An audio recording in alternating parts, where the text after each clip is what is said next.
John Cena's holding on to that weight pretty good. Elbow's not fully locked, but he's got over 900 pounds, I think, over his head. Maybe it's 870 something. Surprised he's so balanced today. He's choosing not to fall. But how big are those plates, though? Like, how much do they weigh? They're like illegal plates. I've never seen them before.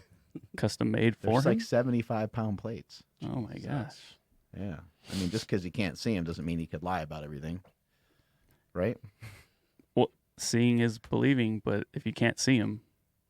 Yeah. Then what do we have to believe in, right? I mean, I don't know. I can see the guy next to you, though. Hey, what's going on, buddy? Not much. You've been doing this carnivore diet, huh? You've been jumping all in? I have been. You've been eating lots of meat? Lots of meat, lots of organ meat. Oh. And you've been doing some keto stuff for a while too, right? For sure. So I started keto about 2 years ago or so. And then, Seems like that's kind of the evolution. People they go from like, they mess around with keto and they start jumping into eating meat. For sure. Have you tried some of our sponsor stuff? We got Perfect Keto. They have Perfect Keto bars, and they have exogenous ketones and a bunch of stuff like that. You ever tried any of those things? I have. I've bought the exogenous ketones. I've tried the MCT oil, their bars, as well as their delicious nut butter. Oh, yeah. You know what? I had the nut butter a long time ago. That was my first. Can't say nut butter without being like, hey, now. That was the first introduction I had to the company kind of years ago. And then I haven't had it in a while, so I don't remember. But I did remember that I liked it. I don't remember what it tastes like. So I got to try it again. But I like the bars a lot. It's kind of hard on a keto diet to have like snacks, right? For sure. Those bars are very good. The thing about a lot of the snacks is the ingredients in them. You see so many companies out there that are pushing out keto snacks for people to get that sweet tooth and cure those cravings. Mm-hmm. The thing about the Perfect Keto bars is there's minimal ingredients. There's no real fake sugars like sucralose or stuff. Plus, it doesn't spike your insulin or cause a glucose response, really. So they're easy to have and keep in your keto diet. I dig them. You tried them out. You liked them yourself, right? They're creamy, man. They're Oh. creamy. Like seriously, they just Wow. they melt. They melt in your mouth, and I'm done. Yeah. Well, if you guys want to get in on some of this creaminess and nut butterness and all that good stuff, head over to perfectketo.com/powerproject. Enter promo code POWERPROJECT at checkout and get 15% off all Perfect Keto products. I've been using their MCT oil powder. Kind of convenient way to use MCT, and I found that less likely to have a blowout. Sometimes sure. MCT oil can kind of go in one end and then just end up flying out the other. Yeah, I found that the powder is way better for digestive. keeping everything together. What about Piedmontese? You try some of that meat? I have. So I've tried their steak, their grass-fed steak. I've tried the ground beef, all different leanness of them from 80-20 to 96-4. I found the 96 to actually be pretty good. It is. I was shocked because I've had that before, and in the past it tasted like turkey. It just didn't pop with much flavor, but I found that the certified Piedmontese was still good, legit. Yeah, and it's not as dry as other companies because when you have that amount of leanness, then it could be super dry and hard to eat. And It's like Nsima's personality. No response. I'm just gonna stand here and smile. He's just thinking of ways to kill me. Yeah.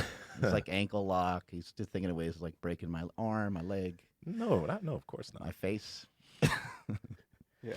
DJ, have you tried the hamburger patties yet? I have not tried the hamburger patties, but that stir fry beef, the Yes. stir fry. I haven't tried that one. Andrew was bragging about it. Dude, it's insane. It doesn't Rubbed make it in any our sense. face. Yeah. It was so good. I mean, I don't know if we cooked it like the most healthiest way because we did use some weird oils and stuff, but it was Massage oils? is that why it tasted a little different? Yeah. No, but anyway, dude. So for our listeners, Piedmontese has an exclusive deal for you guys. Head over to Piedmontese.com. That's PIEDMONTESE.com. Enter promo code POWERPROJECT at checkout, and you're going to get 25% off on top of that insane deal. You guys can be, grilling before the weekend even gets here. because any order over $99 or more will get you free 2-day shipping. Damn. DJ Webb, you're on some top secret missions over here? Is that what we got going on? Not lately, Oh, not lately. but I have been. You have been in the past, but you can't talk about it. I can't talk about it. Huh. All top secret.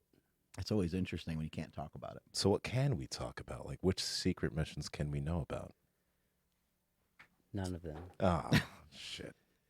And we're not supposed to talk about all these people that you killed. I mean, we're not supposed to mention. I mean, we can't say anything about that. Nope. What's the connection to Jason Bourne? Are you guys related? Yes, we are. You do look a lot like Matt Damon. He's a handsome man, by the way. So I've heard that. He is. Yeah. I've heard that Both many times times, too. many times growing up, right? And when I was in high school, the Bourne movie started coming out. I never read the books. The second Bourne movie is Bourne Ultimatum, right? Mhm. And they end up telling him what his real name is in that movie, and it's David Webb. Yeah. So at that time, we went back and watched Bourne, or what's the first one? Identity? Bourne Identity, Yeah, right? sounds right. And in Bourne Identity, on his passport for Jason Bourne, same birthday, August 21st. Whoa, wait, really? Yes. Different year, but same month and day, right? Oh, snap. So That's crazy. moving forward, so that's not it, right? So coming back from Turkey. They I was- stop you at the airport sometimes. They did. Like, yo, what's going on with this? So coming back from Turkey, I was stationed over in Turkey, 2009 to 2010. You got to go through customs, and we had our red NATO orders or whatnot. And so the guy stops us there, right? And he looks at me, and then goes into, says I look like Matt Damon, right? And then so he asked me about it, and then he's like, "Oh, and you have the same name, David Webb, right?" And I told him the story about the birthday, and then my wife comes up. Her name's Nikki, and Nikki is the lady that helps him throughout the movies. Oh my God. His best friend in the movies. So then he's like, "What is this?" They stole your identity, dude. They did. Wow, that's too much of a coincidence, to be perfectly honest. That seems kind of a... Get any residuals or anything? Matt Damon give you a phone call? Anything? Nothing. Shout out? I didn't get anything. Well, Text message? It's kind of like the story about like who Sylvester Stallone wrote the movie Rocky about, right? Like Right. there was somebody that he kind of Yeah. like followed, but he obviously changed it up a little bit, very little. But maybe that's the same situation. Well, the Rocky story is about a guy named Chuck Wepner, who's a like journeyman boxer. He fought Muhammad Ali, and what happened was Stallone went to the fight. It was like a last second thing. He got tickets. He's always been a boxing fan. He went to this fight. This journeyman fighter that took this fight on short notice knocked Muhammad Ali down, and the crowd went insane because it was like in this guy's hometown. Mm-hmm. So people were just like, "What the hell is this guy?" And the guy didn't look like much. The guy didn't look like George Foreman. He didn't look like Muhammad Ali. This guy he looked like a rugged journeyman boxer, and he just clipped him with a really good shot. He knocked him down. Obviously, Ali, beat the crap out of him the rest of the time. But Stallone was so fired up and excited about that moment that he went home and he wrote Rocky. And the story is that he just wrote it like in a notebook in the course of like 2 days. Wow. He just bled out into the, him, writing this epic movie. But I always thought that was a pretty cool story. We've had DJ Webb coming into Super Training Gym for the last, I don't know, 5-6 years or so. How long has it been? I think it's been, right, probably 4 years. I was stationed up here at Travis, and I actually slid into Nsima's DMs. Whoa. Okay. And Nsima was like, "Here's another guy. Like, I got to answer all these odd questions again." Should we go off the air for this part? Yeah, I slid into Nsima's Slid in, huh? DMs, and I was asking, where he was training. I knew he was up here, and he was training at Super Training Gym at the old spot, and at another gym here and there. And I asked if I could come train with him one day, and he said sure. So that was on the weekend, and so I came in. We knocked out some deadlifts. Why were you following this bum? So I used to be in flexible dieting a bunch, Got it. and I followed a few different companies. Ape Athletics had signed them on, and so that's why I was following them at the I'm like, time. this guy's right in Sacramento. Right? That's what I said when I first met him. When he first came into the gym, I was like, I don't think he really got a chance to talk to you the first time you came in the gym. I just briefly talked to you for a second. You came in during the Omar Isuf thing, right? Yeah, That was the first time. And then I later saw him down in LA, and I was like, you got to come to my gym. What are you doing? You're just right in Sacramento. Can't have this big mutant just right down the street and not working out with us, right? Right? Yeah, so I came in that day. You had came in, you said hi. We talked for a moment. And then I left there. I think, so I didn't know about the whole team aspect during the week, right? So so anyway, Tuesday came around, and I decided to show up again. And so I came in, I stayed off to the side, training. It was always nerve-wracking to try to get on the iconic deadlift platform in front of the slingshot logo where the rest of the team was deadlifting and stuff. So it took me, a while to get up the courage to, ask to train with the team and whatnot. But I continue to keep coming. One thing that was big for me was to just be aware of where everyone else was lifting, who needed help, when I could go and grab a weight, help load the weight or take off the weight. Even if I was lifting on the side, like that was huge for me because I wanted to just be a part of what was happening. And you see a lot of people, they're kind of in their own world doing their own lifts and worried about themselves. But here at Super Training, that was one of the first things that I noticed was, everyone was helping everyone out. And so even though at the time, I wasn't part of the team or anything, right, I just try to get plugged in and, help out where I can, and just be aware of what's going on. And it's kind of amazing what it can do for you when you take a few minutes and you stop and you watch someone else do something. And you're like, oh, I think you could have got your hips a little bit lower. Or, on that deadlift, that was actually pretty good. I think maybe you just lower the weight a little bit. I think you can keep your back a little flatter. It's amazing what that really does for you. Obviously, it's helping out the other person a ton. But I think a lot of times we don't even think about it, and then we just go back to doing, even if you don't say anything hardly, and you just encourage, say, hey, come on, I think you can do it. Let's go. Or you're just there spotting and just being supportive by, like you said, helping load and unload the weights. Nsima, what do you find interesting about training and super training? Because you've been in here for a while now as well, and like we have certain rules in here. We don't get to talk about super training that much on this podcast, but we don't allow people to wear like headphones and stuff like that. And I think you've gotten in trouble before from wearing spandex. You're about to ask DJ about that. So some different things like that, right? So there's some weird rules, and we have a tank top rule. What is it? If you got to bench over 405 or have big arms or something, I forget what the rules are, but somebody else made that one up, not necessarily me. Yeah, I got roasted for wearing leggings the first few times I came here because no one told me. I was just getting weird looks. And Nsima does have nice legs, though. I'll admit that. Did you also wear leggings or no? when I first came, yes. Yeah, here we go. We were both in here with our leggings and dicks out.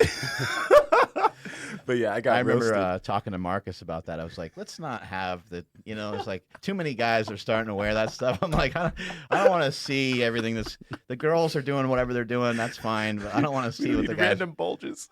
Yeah. Yeah. So I made that mistake. I think Juan was one of the first people to like really roast me in front of everybody. He's like, you can't tell if Juan's serious or not either. I couldn't. I was standing there laughing, but then he wasn't smiling. And then I was like, oh God. He's being and real. he looks rough, so you're like, I don't know. Yeah. I don't know what's going on. From then on, I wore shorts over my leggings, but then I was also told, hey, just don't wear leggings at all. Then I just didn't wear my leggings. Just don't do it. Just don't do it. But no, I love the other training aspect I love about here is like the encouragement you get when you're like moving like a heavy lift. Mm-hmm. Like if someone's going to be moving something heavy, literally everybody stops. They like stop their set if they're doing something lighter or not as like serious, and then they go over and yell at that person to help them get that lift. I think that's a really big deal, and it helps a lot. Like it helps a massive amount when you're about to move something heavy and you got a bunch of people backing you up. You just don't want to fail it, and then if you do, then just get silent. People walk away. Yeah, well, Mark talks about it all the time. Like when we have a guest in, and we, they have a super training PR. Like, right, they hit a PR that they couldn't touch anywhere else, but they come here, and it's like, whew. Nick Wright was the last one to do it when he tried to squat 600. He couldn't do it outside of here, but he did it here. So it's that team aspect and having everybody yell at you. It's like you feel it. It feels awesome. It's a big gym energy. Yeah, we saw some of that yesterday at the meet, and that's part of the reason why you're here is because of the competition that was going on here in Sacramento yesterday, where our boy Smokey benched 413 at 198, and he wiped Pig off the board. He did. That was pretty cool to see. And then his next attempt, he tried, I think, just a little bit over that because the 413 didn't move very fast, and so he tried like 418 or whatever that next kilo number is. And he went to push into it, and it right away came back down. So as soon as he got off the bench, of course, I gave him shit. I was like, hey, way to stick with it, bro. He was shaking his head like, you're the worst. What'd you think of the meet yesterday? There were some kind of new lifters that are coming into their own here at Super Training. Yeah, it was a lot of fun, and I was super happy to be able to be there for Smokey. He's my good bud. He's your boy. I started He's that my boy. relationship. You did. I started that relationship. You did. They've been together ever since. Yeah, there's Smokey. Sully was going nuts. He was going bonkers yesterday. And then we had Matt was doing pretty well as well. I didn't get to see a lot of the squats, but I just heard how some of the guys were doing. Yeah, I think everyone from the team hit 3 for 3 on squats. Nice. Which was really good to see. I think the big story, after Smokey's bench was Kevin, failed his first deadlift. He went down, didn't wait for the down command, ripped his hand, decided to go up after that, missed the second one, and then taped up his hand and then grinded out his third one. So he almost didn't get any of the deadlifts. Shoot. But, so that was really good to see. It's kind of neat, the kind of drama that can surround, the making of a contest when you watch. We were just talking yesterday how important it is to compete and get on the platform because of, like, what it does to you, How has it been for you, first of all, being out of Super Training and not being in the same competitive environment, and then also, not stepping on the platform for a little while? Has it been hard? It's been super hard. When I left here, it was definitely very difficult for me. He's gonna make me and Nsima cry on each other. It was tough. I didn't know what to expect going to San Antonio. And for those people that don't know, the military moved me out to San Antonio. The military doesn't seem to care that much about our relationships No. here at Super Training Right? Gym, which is kind of odd. I think I could maybe we can call Donald Trump and see if he can make Get some me back arrangements. here. He's got to have something to do with the military, right? Yes, he does. Yeah, there we go. Commander-in-Chief. There we go. So it was super difficult leaving. And when I got there, I didn't know, where I was going to train at. Obviously, I didn't have you all around me, the whole team aspect, the equipment. This gym has, some of the best equipment in the world. And so it was really difficult for me to move. And so initially when I got there, I wasn't quite sure what I was going to do, where I was going to train. Ed Cohen gave me a gym to go check out, possibly lift at. Why is he so nice?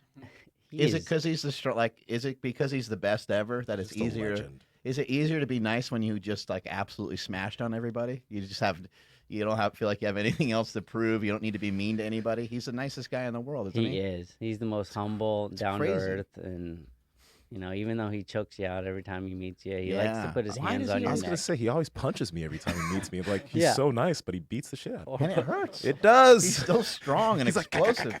Yeah. He hits you in weird spots. Yeah. So, or tries to choke you out.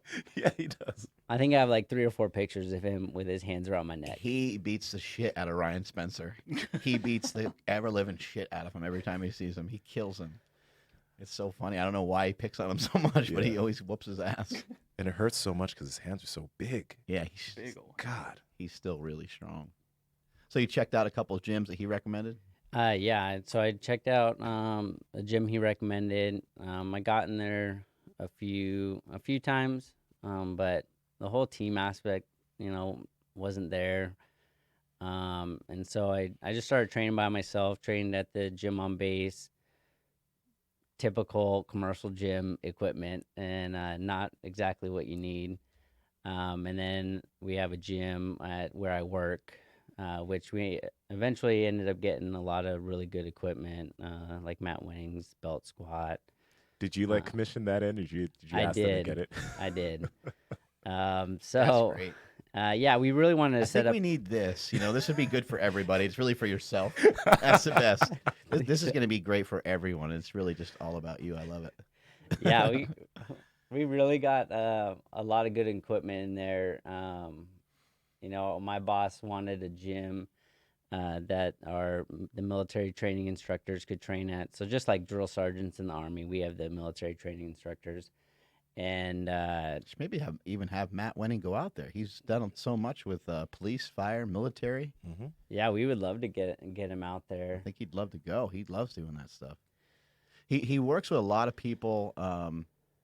I don't know his experience. Like, I don't know how many different military personnel he works with, but I remember him telling me specifically people that were jumping out of like airplanes and things like that because of the impact. They had when they landed, and a lot of times they had gear on as well, and it was tough for them to really absorb landing, and a lot of them were squatting 135, 185, and he got them to be able to squat more, and they noticed a huge reduction in the amount of injuries they were getting. For sure. Pretty cool, just being stronger, right? Who would have thought it? DJ, what I find is like super impressive about you is that like, okay, you've done the bodybuilding, you've done powerlifting, you run a ton. Like you run miles every single morning, right? While doing all this training. I do. How the hell do you manage that? Because like, yeah, how do you manage that? So I started running, primarily to stay in shape for stuff I wanted to do within the military. And Do you have to run? so we have a PT test every year, which that's not a big deal. It's a mile and a half. So you're choosing to run. I'm choosing to Okay. run. Yeah. Eventually, I once I'm done with my current job, I want to do some special forces stuff within the Air Force. Oh, cool. Um, great. What does that mean? So the career field is Air Liaison Officer, and they are over the Tactical Air Control Party. And what that does, so on the enlisted side, that's what they are. They basically call in airstrikes, and they work with Army Rangers. Me and Andrew know whatnot. about airstrikes because we played the game Worms. You got to really Airstrike. You got to take into account the wind blowing. You got to figure out make sure there's no roof above you because Have you ever sometimes seen Worms? You ever played it? No, I don't. No. I Dude, haven't. the funnest Worms. game ever. It's a strategy game, and it's like one person goes at a time, and you have like teams, and you're these little tiny worms. Maybe Andrew can bring something up because it's so hard to describe. And you're able to attack each other with like these war tactics. You can like blow each other up. You can throw grenades at each other and shit like that. And you could call in an airstrike, and you can like bomb the shit out of the other worms. I just picture in DJ's mind, he's like, "That's cute." It's so it's so funny. Look at this. No, I'm Webb. I'm trying to tell you, man. You could train, like you could play this game a lot more and increase your abilities in the military. Wow. Look at this. He had a Oh my- blowtorch. dude. He just went to the other side. this Have is you ever done really that in the good. Air Force? Yes or no? Use a blowtorch like I've that. never done that. See? Fuck. I've never done that. Dude, I knew that this game would help you a lot. Were you guys playing this recently or something? Like, Oh my God, this game it's pretty old, but It's really old. probably like 1998 or something. Oh, yeah. Wow. Sorry. So the first the first Hey, that sounded negative. yeah, the first time I ever played was DJ on Webb, that sounded negative. yeah, PlayStation 1. That was the first time I experienced it, but I'm pretty sure it came out on PC before that. The funniest thing is Nsima's kind of looking at this like, what's going on? But how much fun, Andrew. Like, that he would be laughing his ass off if And he that's played the it, thing. right? So it's kind of I can't even explain it, but yeah, you laugh. He'd have more the whole fun than time. anybody in this whole room Yes. playing it. And then the worst part is when you're waiting for the other person to go. This reminds me of Gunbound. Oh, Yeah, Yes, yeah. that's exactly. Do you know what Gunbound is? So Yeah, I've seen that before. This is Okay. this is where they got the idea for Gunbound. I used Yeah. I used to play the hell out of a Gunbound, by the way. Yeah, so it's like that, but way better. Okay. You can. One of the funniest things in the game is that you can use like a poke, so you can just walk up to the guy and just push him off. Because if he falls, then he dies too. Oh no! Oh look, and then he set off a mine. Oh, yep, he's done. Oh man, And then he sunk. he died really Yep. bad. No. Anyway, Wow. sorry about that. No. it's all Special Forces airstrikes. We're listening. Yeah, and then eventually, I wanted to try to go to pre-ranger and then ranger school. So within the Air Force, you got to go to pre-ranger school first, and you got to get a go, and then hopefully get a slot for Army Ranger school. And so that's something I'm really looking to try to do before I get too old and can't do it anymore. Army Ranger. My understanding is like that's one of the harder things to do, right? For sure. Yeah, their training is really mentally tough as well as physically tough to do.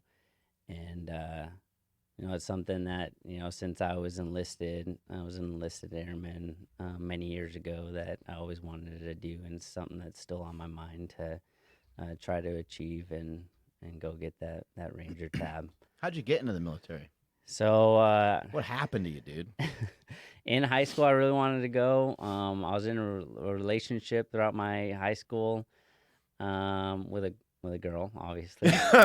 You've always And, wanted you always wanted to be in the military from the time you were a kid? I remember not as I was a kid. I had one uncle that was in the military, and my dad went in the You're kind of guard. intrigued and fascinated by it. For sure. And so in high school, the recruiter came one time, and I asked him about it.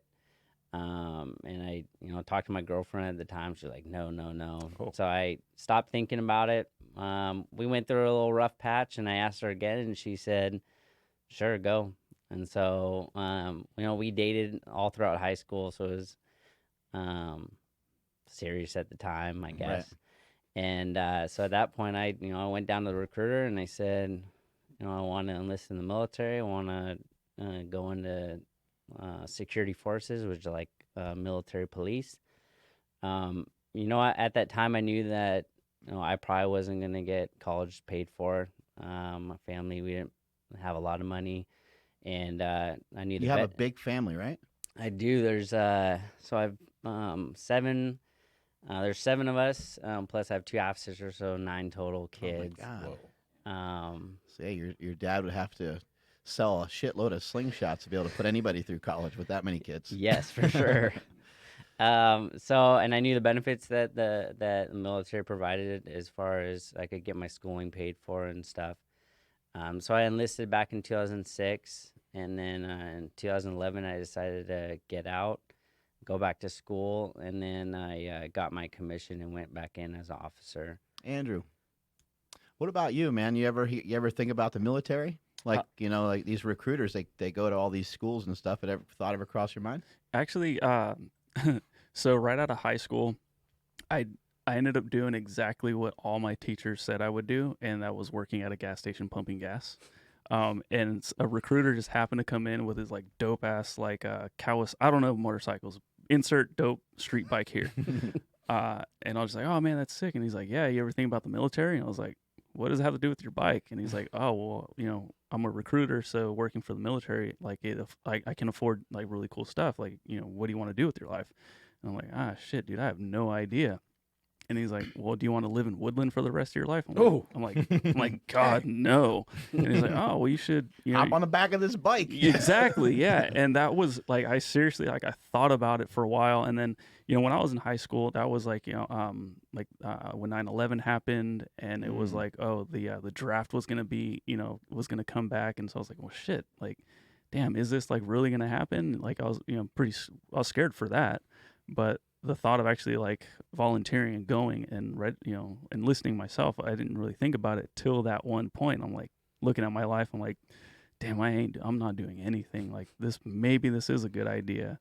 But then like, after a little bit, I ended up getting a better job, and then, stuff ended up happening with photography and stuff. But it was at that point, dude, that could have been like one of those turning points where I was like, my life could have totally changed. But I ended up, I'm not going to lie, I ended up being lazy and just sticking with like, kind of these dead end jobs until finally, my passion took over with photography. But I guess, yeah, I mean, the long answer is like no, except for that one instance where it almost happened. What about you, Nsima? Nope. And why not? It just literally nothing ever pushed me towards there. Like I even like recruiters, I would see them, but I never talked to them. So yeah, I was going to college and played soccer there, and it never came to mind. Never came to mind. Yeah, and the same thing for me. And I'll just be totally honest. Like I was scared of like the discipline of it. I worked out and stuff, and like I lifted, and like I could be a tough guy when it's convenient for me, but like not when there's going to be a routine and regimen. So that's why I've always had so much respect for the military, because I'm like, man, that's a lot, And then for you to to have to pick up and move your family and do these different things. It's a lot of people do that with their jobs, right?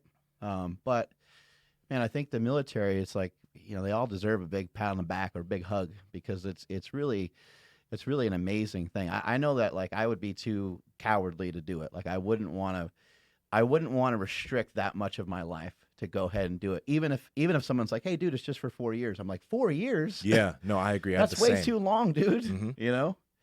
So I definitely, I've never felt like I was, I guess if I had to fight, then that would be different. I would do it, and I would do it, whatever needed to be done, I think. But you never know until you're kind of put in the situation. But yeah, it always kind of sounded scary to me. And then a few people that I knew from when I was young that were like into it when they were really young, they always seemed like psychopaths to me. They always seemed like kind of lunatics. I had a couple friends that were always kind of wearing the camo stuff, and I didn't know what plans they had to do what, but they always seemed like they were a little bit off. But those were people that like they knew what they wanted to do. They knew at the age of like 12 that they wanted to go into the military, and so I always thought that was cool. I for myself, I didn't really even figure out anything that I was doing. I still haven't really figured out what I'm doing, but it probably wasn't until I was like 30 years old, So I think the military is kind of cool. Who do you think the military is for? Like, it seems like you've had a pretty good experience. Who do you think the military is for? That's a good question. I think, we all come from, different areas in life. And right now I'm at basic military training for the Air Force. And so I see a lot of these trainees that come through. You're training a lot of people. Well, I oversee the military training instructors that are training the new recruits. Oh, cool. And training the trainers. Training the trainers. So with that, you see a lot of different individuals that come from all different areas of life.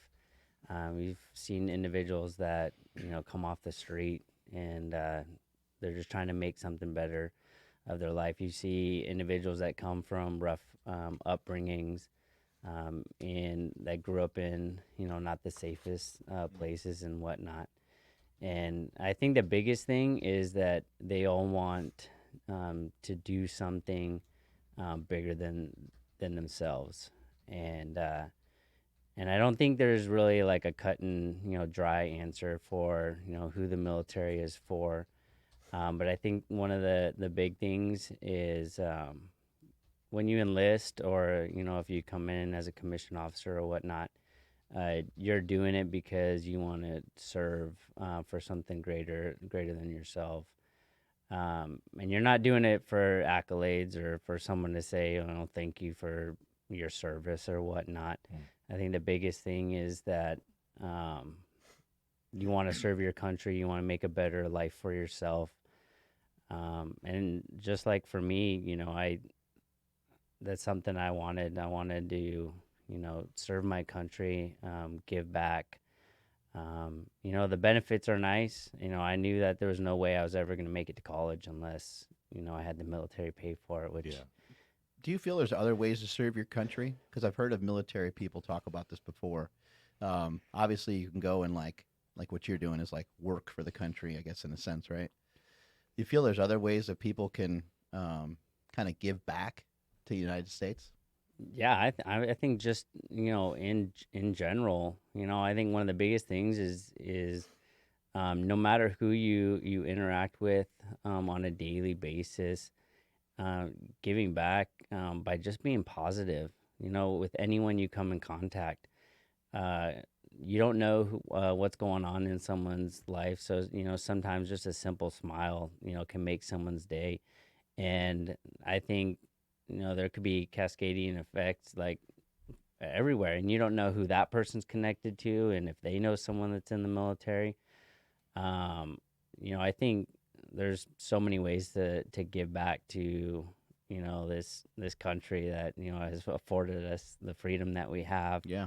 And I think the other big thing is, just taking care of, what we're living in, Right. No matter where you go. I know I've heard Jocko Willink talk about it before, and I thought it was pretty fascinating because he said he's gone through a bunch of transitions over the years where he was in the military and then he was kind of like angry that like he didn't feel like other people had enough respect, right? He didn't feel like everyone else was like living by the code and living up to like these standards that the military has. And obviously, like, how could people live up to standards that they're like unaware of? They don't even know, like, and maybe they don't know or understand or have never felt, what making your bed every morning can do for you, or whatever the orderly thing is that you're trying to do.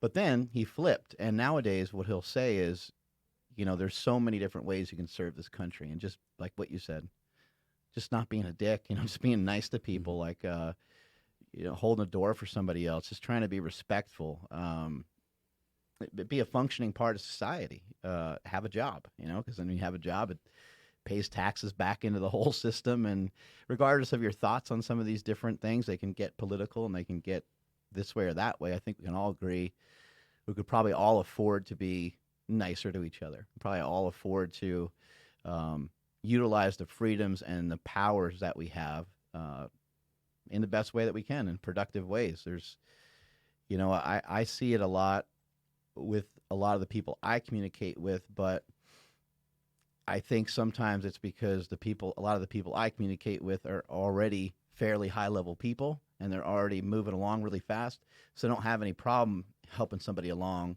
because they're no longer like angry. Maybe that's the way Ed Cohn operates, right? Because he's already done all the shit. He's already ahead, and it's almost easier for him to help someone along.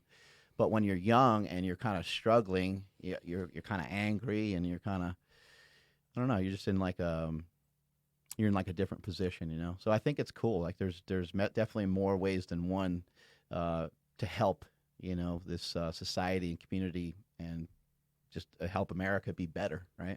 For sure. Yeah.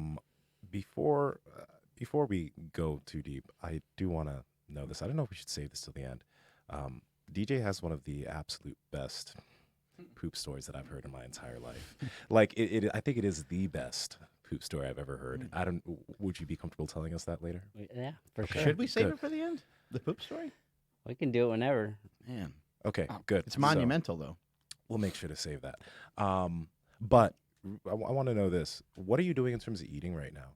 Because like you've done like literally every diet. I remember when we talked, when we first met, you were doing flexible dieting. You've done keto. You've done carnivore. What do you like the most now? Right now, I like carnivore for sure. Yeah.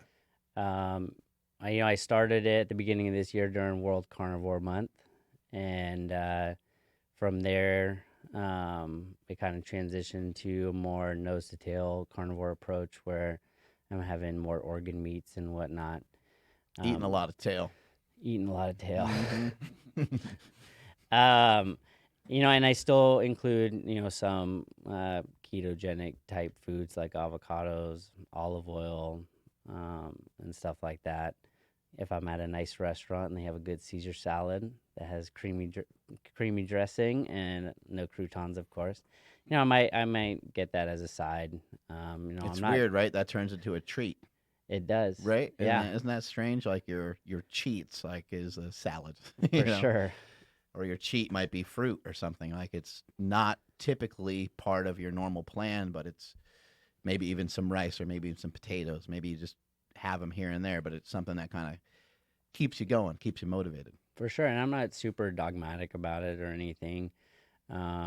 We just got done doing an experiment last month with UCAN and taking UCAN starch pre-workout and testing our ketones and glucose. Fasted pre-workout and then 30 minutes post-workout, and then we had one carb up day where we had body weight and carbs. And I did so during that time. I did some vertical diet stuff, and then acorn squash or sweet potato as the carb sources. Now that's kind of a way to like kind of cheat the system, right? It's a way to like the UCAN carbohydrate deal is I kind of forget some of the research behind it, but it's basically a way of getting in some carbohydrates into your diet without really spiking your insulin and potentially kicking you out of ketosis. Is that correct? Yes. So it's about 20 grams of carbs, and we took it pre-workout. And then You feel anything? Like did it like feel like much difference, or you notice anything? Or for me, I can't didn't. tell? I didn't feel too much of a difference. You both know me. I'm always high energy, Yeah. and I'm always moving around and sneaking in extra sets in between rest times and Did it stuff. at least taste okay? It did. Yeah, there you For go. sure, yeah. But I started a different program at that time too, so you kind of got to take everything into account.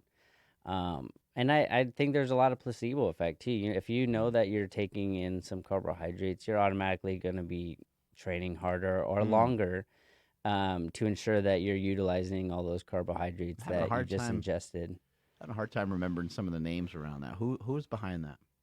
Do you know? For the UCAN or the Yeah. experiment. Yeah, that UCAN, yeah. So we did it with Danny Vega. I know Danny Vega, yeah. Is how we did the experiment with. We got plugged in with him. There's a doctor here that at the University of Davis. He taught for like 30 years. He's a big keto guy. I think he's either partially responsible for the product itself, or I don't know why I'm not remembering, but it'd be great to get him on the podcast, get some of his thoughts on it. But you didn't really notice much of a spark in your training. It's just a placebo effect. You just felt like think you so. could get after it a Yeah, little bit and more. I mean, I think I was able. Maybe I didn't die out as quickly in the end. I guess you could say the same thing with if like we ate like rice before we trained, like maybe you don't like notice, right? Yeah. Yeah. But then the whole point is for the performance aspect. But also I think the more adapted you are on the ketogenic or carnivore diet, and you're using fat for fuel, I think that, it's still just as good. But I like experimenting and trying new things. And, maybe if I, tried it, we did it for about 3 weeks. And I think there was some positive effects. We did it to, our main focus was muscle building and stuff. So, Why do you think the carnivore diet feels the best to you? so for me, it takes away the cravings that I have for Hey, a lot of there we go. crappy food. DJ Webb is on a schedule. For some Yes. reason, I don't know what happened, but like maybe we're traveling to some events or something like that. But it happened like 2 or 3 times in a row where I saw him just chowing down on something. Maybe it was like dessert or something. I can't even remember what it was now. But I was like, dude, I'm like, what happened? Like, what are you doing? And the first time you're like, oh, I'm on a schedule. Like every 4th, 5th day, I have some carbs. And I was just like, oh, okay, no big deal. Yeah. But then it was like the next night and like a couple more times. I was like, dude, what kind of schedule? What kind of schedule is this? What's going on here? Scheduling carbs in nonstop or what? And what I love about like DJ's Instagram is him and his family. They take all these crazy pictures for every national day. And my favorite one was like National Cereal Day. And you guys were pounding like 10 different cereals in like one sitting. And I'm like, that's where I want to be in life. It's so good. We had cereal night here and there. That's kind of fun. Cereal night. I like that. Yeah. That's really cool. Just grab your favorite cereals and go to town. Do you have trouble with like binging and stuff like that? So I do have a history, of binging and purging. Do you have and it goes. do you have an eating disorder, or did you have an eating disorder? Do you think? So it took me a very long time to label it as an eating disorder, but I think definitely it went along the lines of bulimia and whatnot. What did that look like for you? What does So that mean? I kind of started, after my bodybuilding show back in 2007. Mentally, I was looking at food as either, good or bad. I did the typical, what back in the day they call bro dieting or, bodybuilding diet. And so there were a lot of foods that were not a part of the plan or the schedule. And so when I went out to a restaurant or whatnot, and I decided to eat quote unquote bad foods, that would put me in kind of a frenzy where I would binge on those foods.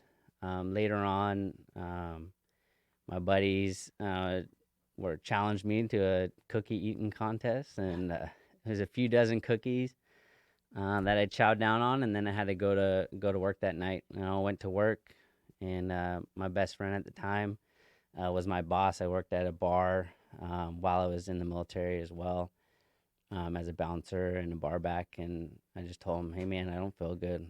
I need to go. I feel like I'm gonna throw up." So I went up to the bathroom, and I at the time I proceeded to make myself throw up. And I did it probably upwards of 30 times, and I left that bathroom feeling like I did that morning. I felt lean. I felt like I hadn't eaten any food, and so that's what like put in my mind that look, I can eat whatever I want, get rid of it, and then proceed, and like I never ate it. So I started doing research and trying to figure out how long does it take for your body to actually absorb those calories. And I think when I looked it up, it was like 45 minutes or something. So for the next 10 some years, there was times where it wasn't happening as often as others, but anytime I chose to get off my diet, it started with a cheat day, and then sometimes it was 2 days, and then where I would proceed to binge and then purge, and then after that it came and started happening a little bit more often than not. I appreciate you talking about it, because I don't think you hear people talk about it enough, and if we do hear some people talk about it, sometimes it just comes from females. But Nick Wright talked about it on the podcast, and we got pretty in depth with him about how much he just would love to like overindulge and love to kind of overeat, and he just recognized his behavior as like just not being something that was smart for him to continue onward, because he would binge on these foods, and then he would be in the gym the next day doing like cardio like a madman to try to like burn it off. And I don't think he took it as far as like throwing the food back up and stuff like that. But there's a lot of people that feel the way that you're talking about, and a lot of people that they just don't, for whatever reason, like you have a great build, you have a great physique, and probably for a very long time you've probably been built pretty good. I would imagine. I mean, I think you might disagree, because you might think or feel one way or the other, but you probably never really been like fat. Maybe had some body fat on you, but you never really been like a fat person. No, I haven't. Right. So it's important to point out, because the people listening to this, some people might be the same way, where they're not really actually fat, but they got this thing in their head about how they're too fat for themselves. They don't feel good about themselves. How have you been able to kind of turn the corner to feel good enough about yourself to not be? Because you told me at one point you were like really crazy about like weighing stuff, and like you were real precise, and can't do that. I can't do things that way. How did you turn the corner, or even did you turn the corner to be a little bit more okay with stuff? So the biggest thing for me is just being more positive towards myself.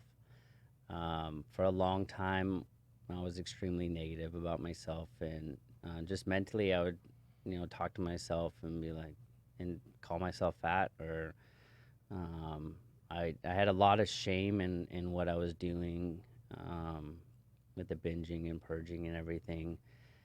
So it just took me a really long time to kind of release some of that shame, and really label it and, take it for what it was. There's a lot of time of me just denying what was happening. And so I think what was huge for me was to be able to just, say it to myself what was happening, and then start being more positive to myself.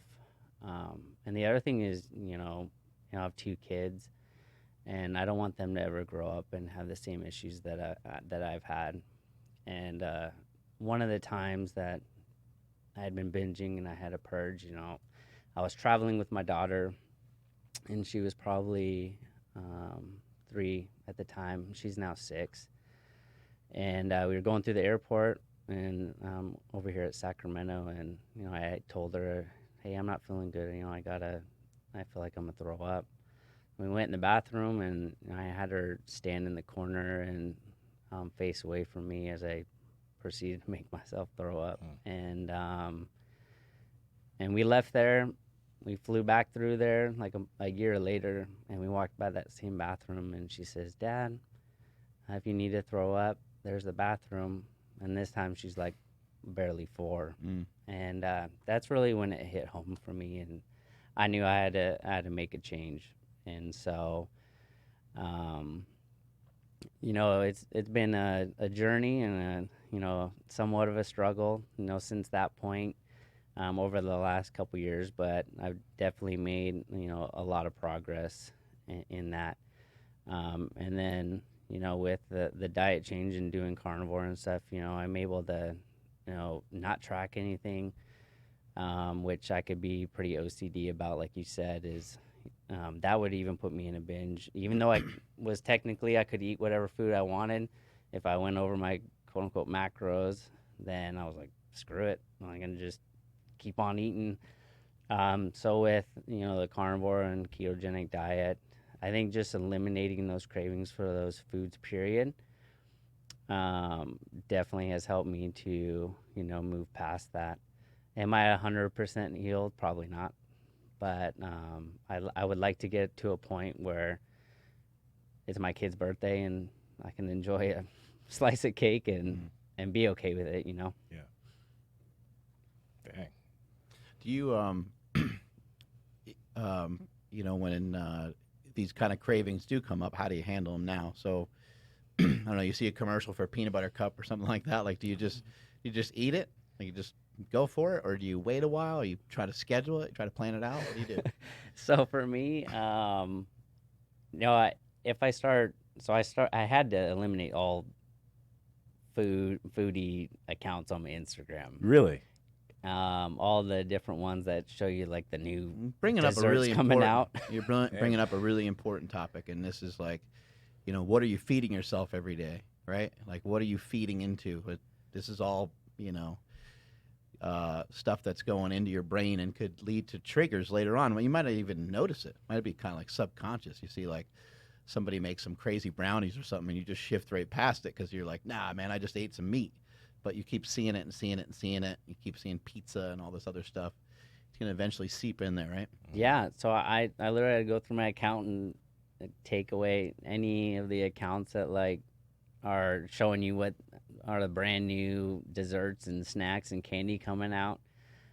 Just so I wasn't feeding my brain that, like you said, because I would start to like dwell on it. And that's where it became an issue. If I found myself that I was able to just like not think about it and not dwell on it, then I'm totally fine. And I think the longer, I've done the carnivore diet and whatnot, if that food is around me, I honestly, I don't crave it or anything. But I know that, if I choose to go in on and, have a Reese cup or something, I'm probably not to the point where it will just stop at one Reese cup. Right. You also mess with some fasting too, along with everything, right? Do you still do that? I do. So, sometimes it looks different than on certain days than other days. I've done some extended fasting. I think the longest was like 72 hours. Do you think that's helped you at all with everything, or? I think so for sure, but for me, I also got to make sure that I'm fasting for the right reasons. Because sometimes the fasting when I originally started, I think it was Romanilio. I think was one of the first people I started looking at fasting, and he was talking about how you have a cheat day, and then you fast the next day, for 20 hours, and then you're getting rid of you're giving your body time to digest that food and get rid of it and stuff. And that's how I kind of started fasting. But on any day-to-day basis, I'll do 16-hour fast or so. I very rarely like eat breakfast, but sometimes I'll have a coffee with like MCT oil in the morning or whatnot. And then just depending on work, sometimes those fasts are longer, and sometimes I'll eat 1 meal a day, sometimes 2 meals, or sometimes 3. Yeah, CT Fletcher has that message where he talks about, like commanding your arms to grow, and you're commanding your body to grow, which is a great mindset. And if you go in the gym and you kind of think about that, and you're thinking about that while you're training, you get the mind-muscle connection, and you can really kind of get after it. You can't really do that with diet. I found that too much restriction is going to cause a really bad rebound effect, probably. You're going to hold back so much. Eventually, like, that's going to, want to, like, release and, like, launch you into bad behavior, especially if you typically have bad behavior. Like, if those behaviors are kind of ingrained and they're just sort of there, they will probably always come back one way or the other. Kind of reminds me of people's form and technique in the gym. Like, I see people have corrected a lot of stuff, but it never really goes away. If someone rounds over in a squat, and they get stronger and stronger and stronger, they'll round over with 600, they'll round over with 700, they'll round over with 800, but they're constantly getting stronger. So, once they get to like 800, they're no longer rounding over with 600. But the problem is still there, and therefore the injuries can still happen, and therefore you could still inflict a lot of harm on yourself. If you are trying to fast and you listen to us talking about fasting and stuff like that, and you're trying, but it just causes you to rebound and causes you to go the other way too much, then it's not great for you. It's not working well. And what I've been trying to share with people more recently, I want to know how you're doing 2, 3, 4 days later from any type of fasting at all. So if you fast for 3 days and you do, if you use intermittent fasting for 3 days in a row and you do about 16 hours each day, that's a lot of not eating. What do the next 3 days look like? And if you do have a day or two where you have kind of a full day of eating, what does that look like? Did you just go bonkers? Did you cheat? Same thing with any restrictions. No carbs. Like, I'm doing 0 carbs, and you do it for a week, and you lose 8 pounds. Well, what's the repercussions of that? Where are we at a few weeks later? Where are we at a few months later? I think those are some of the things to try to hold on to and pay attention to. For sure, and that's obviously something I'm always thinking about. And the thing with fasting and even doing the super extended fast, you never want to break your fast with like a big huge meal. It's just gonna cause digestion issues. Yep. So, breaking your fast with like some bone broth or boner broth with a little whipped up egg in there, Hey.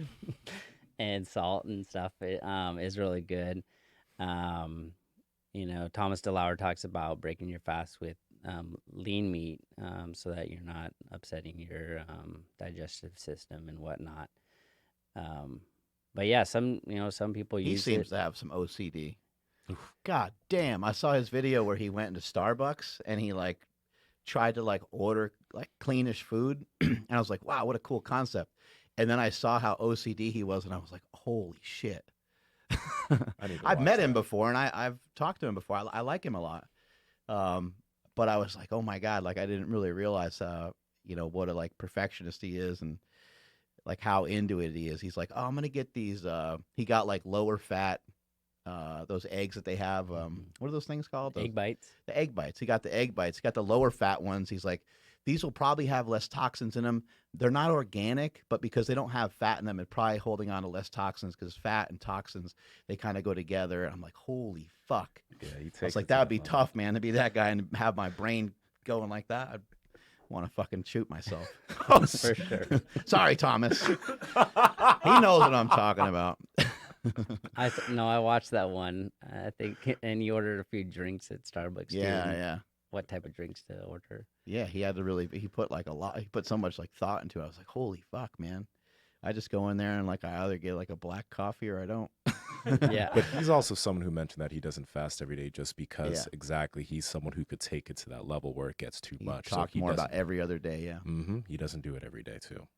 Yeah, you can definitely overdo it. Do you think powerlifting has helped you? Because powerlifting is like, you know, we kind of let loose a little bit. We lift heavy, and having a little bit extra body weight on you is like, it's kind of part of it, being a little thick.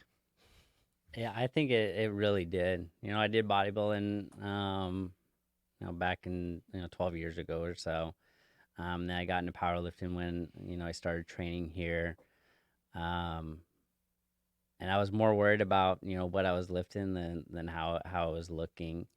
I knew what body weight I wanted to stay around, where I felt comfortable, and so that was probably the first time in a long time where I was able to just maintain my body weight around 181, and maybe a few pounds above or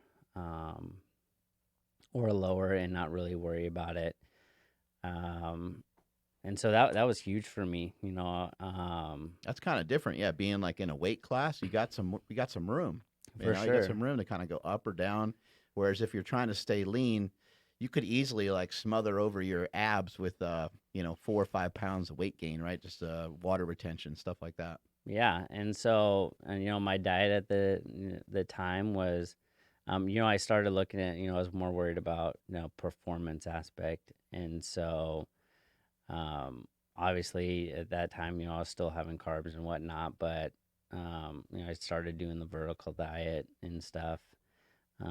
Stan had sent that to me early, and so that really helped. I was able to stay on that diet and just maintain my body weight, and I wasn't really tracking or anything, but I was getting enough food in, never felt like I was hungry.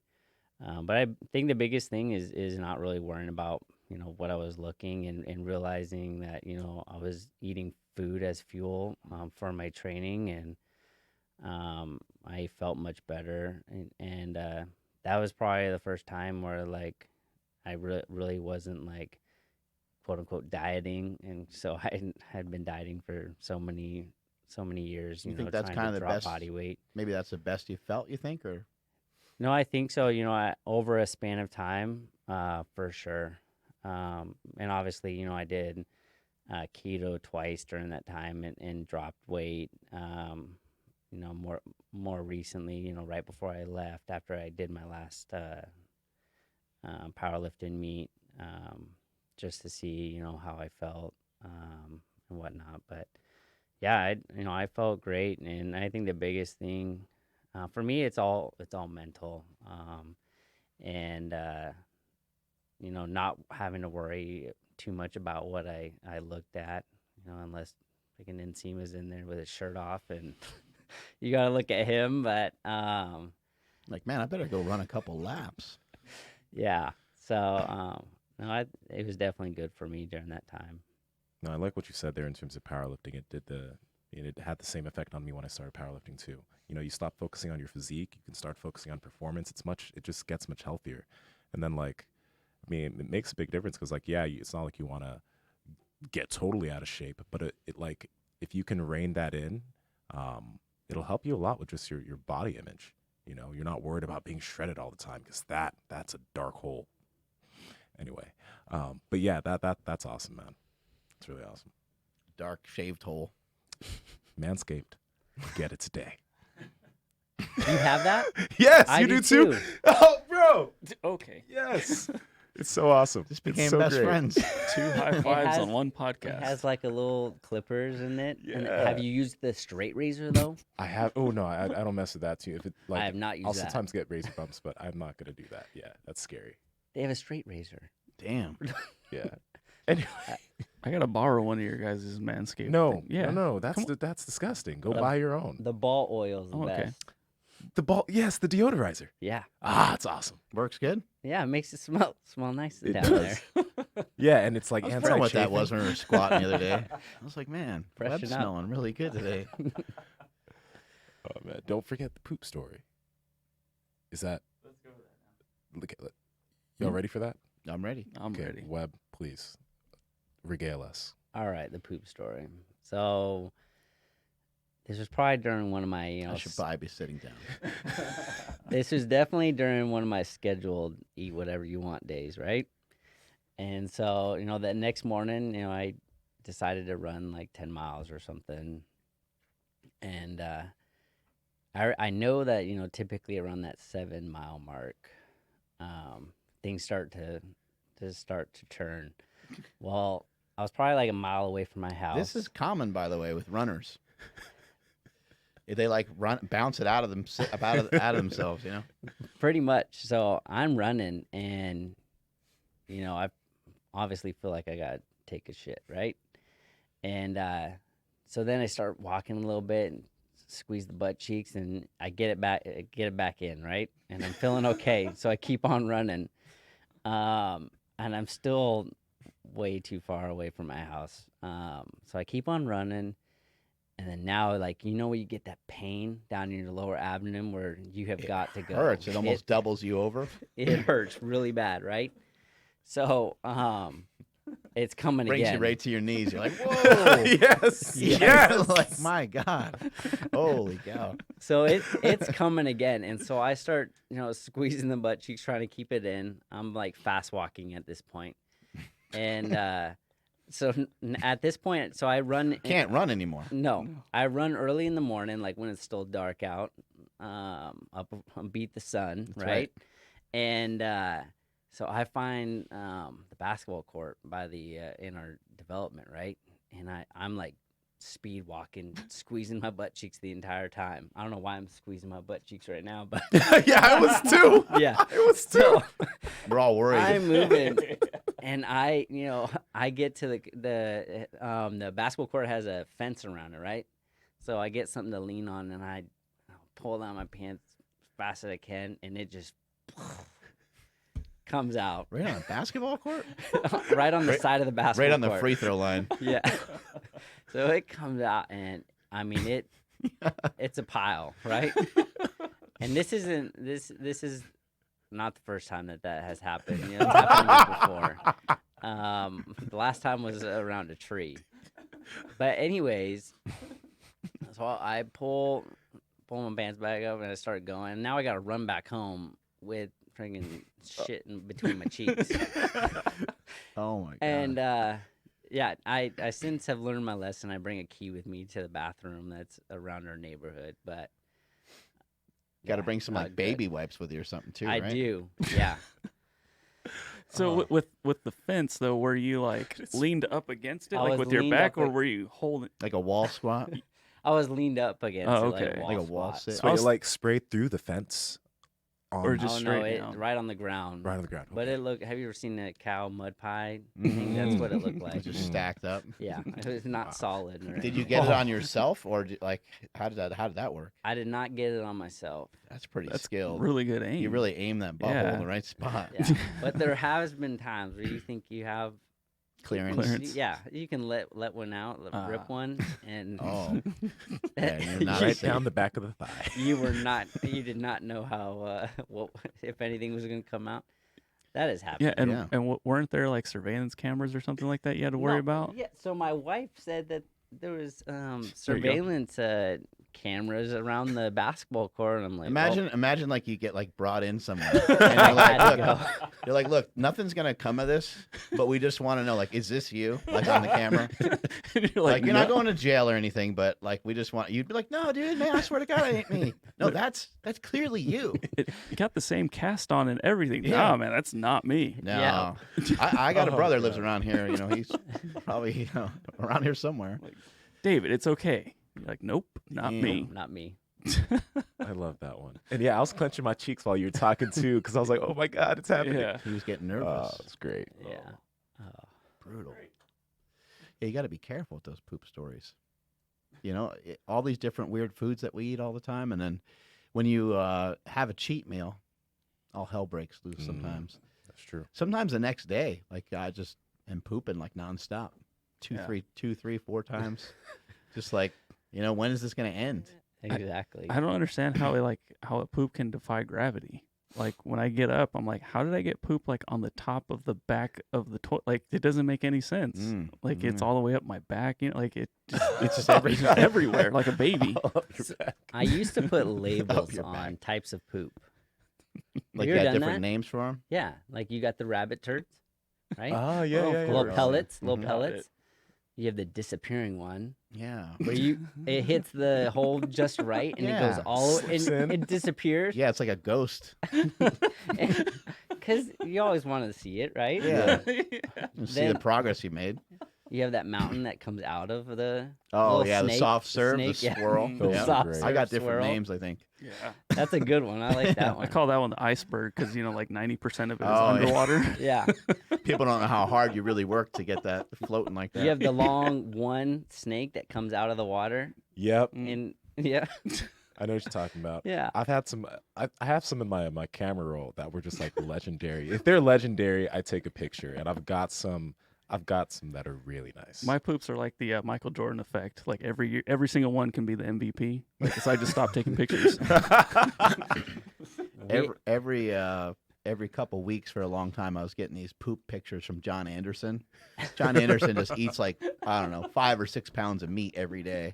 And then the way that he eats his meat is kind of gross because he gets like cream of mushroom soup and like dumps it on there so it's easier to eat, which sounds halfway decent, but imagine doing that like all day. It'd be disgusting. And your Yeah. stomach would kill you, right? Oh my God. And he'd send me these pictures of these shits, and it was like, it looked like you know, like the buffalo wing sauce is like orange.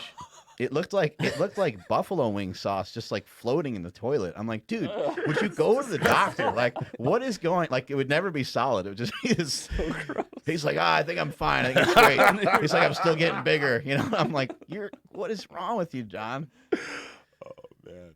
Yeah, John Anderson. I remember that guy. Who's been kind of favorite person that you kind of bumped into from being here at Super Training Gym? Because we get a lot of cool people that come around. Yeah. So, probably Jay Cutler. Yeah. Sure. We all love Jay Cutler. Growing up, I used to always like buy all the magazines and God, he was followed freaking him. So definitely Jay Cutler, Hani, for Yep. sure. I had Yeah, the it was great having opportunity him to train with you and him. Yep. Last year, so that was really cool. That was brutal. Obviously, Hayden and Steffi Cohen. Yep. Who else? I've met so many. You mentioned Ed. Ed, yeah, definitely Ed Cohen. Jesse You mentioned learning a Burdick. lot from Stan. Stan, Yep. for sure. Stan, Jesse Burdick. So many great people, and just even you, sir, and Thank you. everyone else. Appreciate it. Yeah. He was waiting for that. Yeah, I was like, hey, Yeah. give me a bone It's supposed to be at the beginning of the bill, not the end. Mhm. No, yeah. You've had a huge impact on my life. So Oh, thank you. No, you shared that with me a bunch, and I think that's pretty cool. Every once in a while, we'll get people here that will. I've had it happen a bunch of different times where people will like stop me and be like, "Hey, man, thanks," and then it just kind of because we're dudes, like no one really ever talks about it that much. But I've also had people like stop me and be like, "No, man, like thank you," like and they'll look me in the eye and they'll tell me like you've been one of those people who've done that. And I've had a few moments in the past with some other people that have been here, and they just the waterworks start coming out, and they're just super emotional. And I usually just before somebody even like goes through the rest of it, I'm usually just like, I get it, dude, and I just give them a hug, because it's like, I understand it's like a little awkward and how you feel about the training and stuff, and it seems weird, right? Like, why do we care so much about lifting?